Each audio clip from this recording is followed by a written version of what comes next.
surrounded by so great a cloud of witnesses.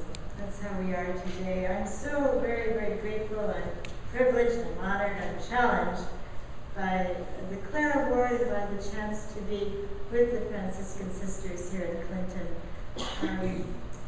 You know, this is a very special and unusual time.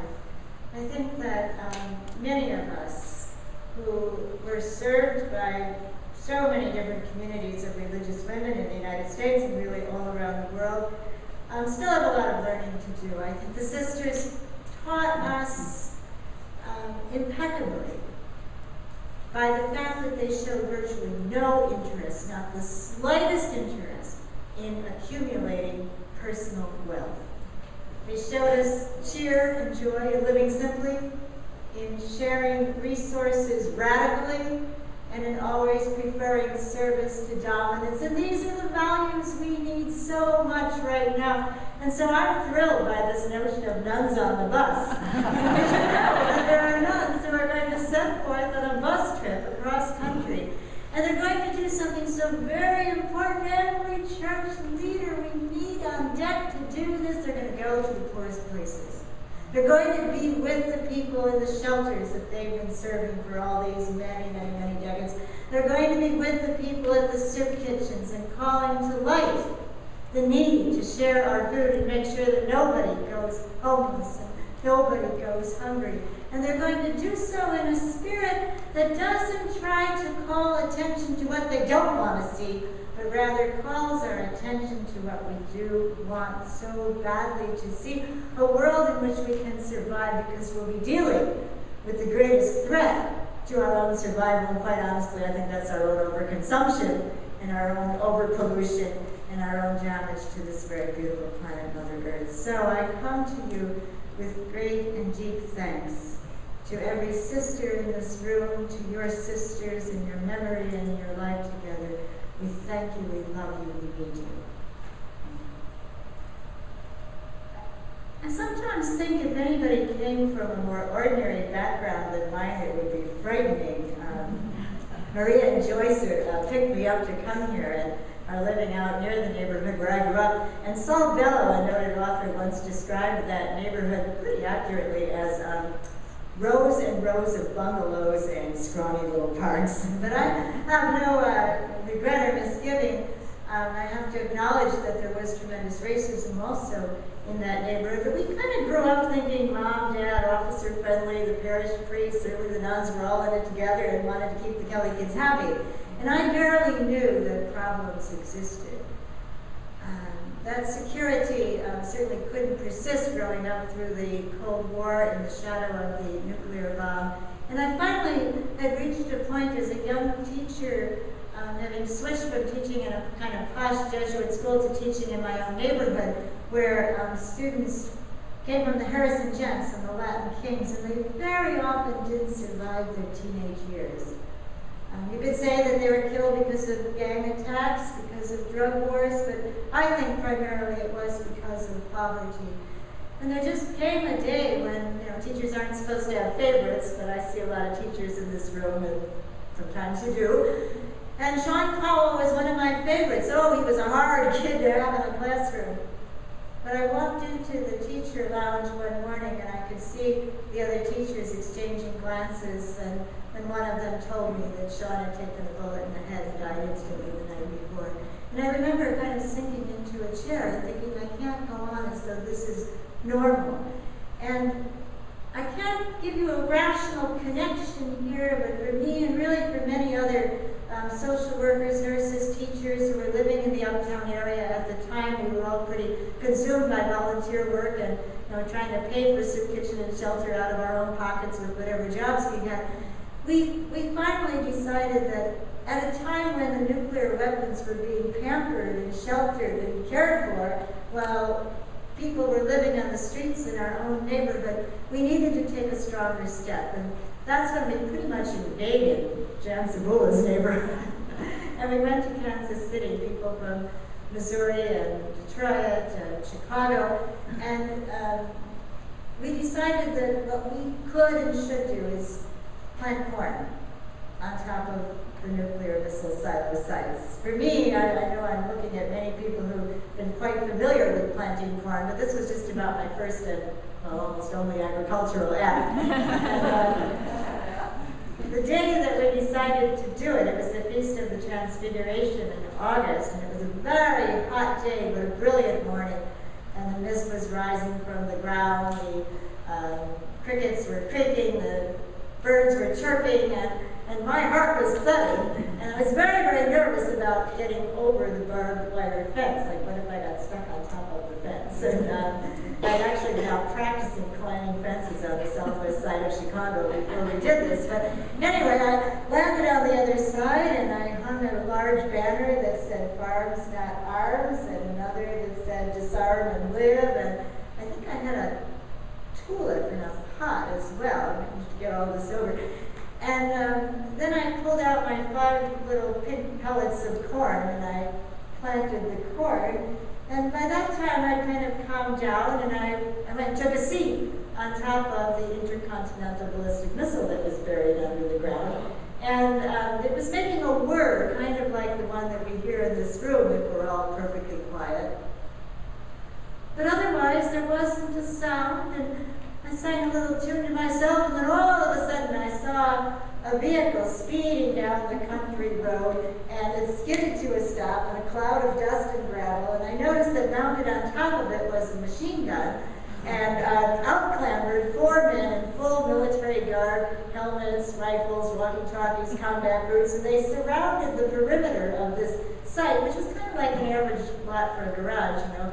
And they were crouched down, and one said into his walkie-talkie, "All personnel, please clear the site."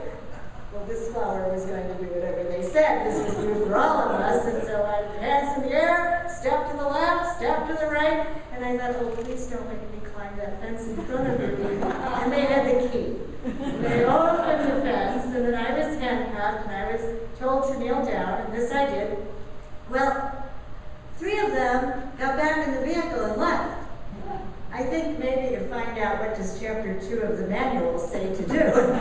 Leaving me by myself with one fellow who had a gun, you know, aimed at me, but not at my head. And I'm so Irish, I never even turned around. I just stared straight forward. But I think I'm also a bit preternaturally extroverted, and I lasted about a minute and a half in silence. And then I just started to spill out pretty much what I just told you. And at the end of that, I asked the soldier, "Do you think the corn will grow?" And he said, "I don't know, ma'am, but I sure hope so." So then I asked him, "Would you like to say a prayer?" "Yes, ma'am." So I said the prayer that we just sang earlier, the St. Francis Peace Prayer. "Lord, make me a channel of your peace where there is darkness, let me sow light where there is sadness, joy where there is despair, hope." Went to the end, and we both said, "Amen." And then he asked me, "Ma'am, would you like a drink of water?" Well, my throat felt like the Mojave Desert, you know, because I'd been so anxious. And I said, "Yes, please, but I'm handcuffed, right?" And so then he asked me, "Ma'am, would you please tip your head back?" And I tipped my head back. I can still feel the water dribbling down my chin. Now, I think that that soldier took a risk that morning to do an act of kindness for a complete stranger. And I had to seem pretty strange. I actually saw him again in court. I got a year in maximum security prison for my corn planting.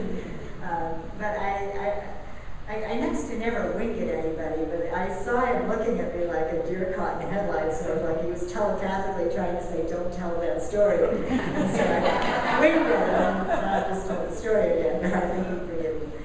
When you're as old as I am, then you get a chance to sometimes have bookends in life. And Jan had alluded to a story that for me is a little bit of a bookend in terms of that soldier giving me water. We had stayed in Iraq, in Baghdad, all through the shock and awe bombing, and it was shocking and it was awful. The building reverberated, their ears splitting glass and sickening thuds. And I would carry a child in each arm sometimes, just trying to give the mom a break when these little children would wake up in the middle of the night. And pretty soon I realized that they were grinding their teeth morning, noon, and night. And little Dima, she was 8 years old. She'd look up at her father apologetically because she'd lost control over her bladder. And she'd be standing in a pool of her own urine sometimes when there was one of these smashing sounds. And so it was very, very, very, very hard. And yet, actually, one of the days when we were near panic occurred when Saddam's government had disappeared. There was no more authority in Baghdad. And it would happen in Chicago, too. Absent any kind of authority, some people who've been so horribly impoverished, they've never gotten a break their whole lives long, and they lived in the poorest slum in Baghdad, and there's no authority, so why wait? They were systematically going through the wealthier areas of Baghdad to the big hotels, breaking windows, breaking in, taking things. Well, we weren't living in a big hotel. We were in a family-owned small hotel, but we were on the route, and we heard that the looters, as they were being called, were 10 minutes away. And we thought, we've got phones, satellite phones, passports, cash, video cameras. Of course they're going to break in. And so we were trying to really organize ourselves as best we could. We were hiding the money. We were putting our passports in another stash. I was remonstrating with the desk clerk downstairs, saying, when we all signed forms saying that we knew we might be taken hostage, don't pull that gun out that you have, we don't want any. And all of a sudden, little Dima came running down the hallway, so excited, shouting at the top of her lungs, Askari, Jaloud, Jaloud, soldiers, military. And we ran up to the second floor balcony and looked out as far as the eye could see. There were beige Humvees, tanks, armored personnel carriers, bulldozers, and they were parking immediately at the intersection outside the Alphanar Hotel where we stayed. And we were collectively gobsmacked. And looking up at us, I think maybe the Marines were wondering, where's their spaceship? Who are these people? And one of the first things I noticed was that as they were coming out of their hatches, they looked for all the world like mushrooms at first, or you know the scene from The Wizard of Oz where the Good Witch Glinda says, "I'll come out wherever you are." That's how it looked to me. I never told the Marines that, but they did look sort of like the Gerber baby faces at the grocery store. And then one of them did something that was so smart. I mean, there were snipers in the area. A firefight could have happened. And this guy very calmly pulled out an Army-issue novel, opened it up to where he presumably left off, and started reading. It had a calming effect. And then one of the Marines called up to us, "Well, who are you?" And one of our friends, Neville from Australia, called down, "Well, peace team." Neville's a lawyer from Australia and also a minister in the United Church of Christ, sounded very authoritarian.